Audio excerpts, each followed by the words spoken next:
श्रीगणेशाय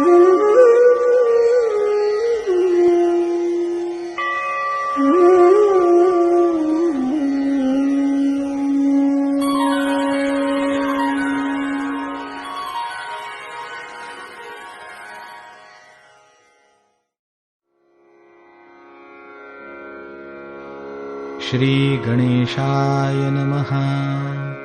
अस्य श्रीरामरक्षास्तोत्रमन्त्रस्य बुधकौशिकऋषिः श्रीसीतारामचन्द्रो देवता अनुष्टुप्छन्दः सीताशक्तिः श्रीमद्हनुमानकीलकम् श्रीरामचन्द्रप्रीत्यर्थे जपे विनियोगः।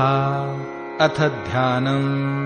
ध्यायेदाजानुबाहुं धृतशरधनुषं बद्धपद्मासनस्थम् पीतं वासोवसानं नवकमलदलस्पर्धिनेत्रं प्रसन्नम् वामाङ्कारूढसीतामुखकमलमिलल्लोचनं नीरदाभम् नानालङ्कारदीप्तं दधतमुरुजटां मण्डनं रामचन्द्रम् इति ध्यानम्।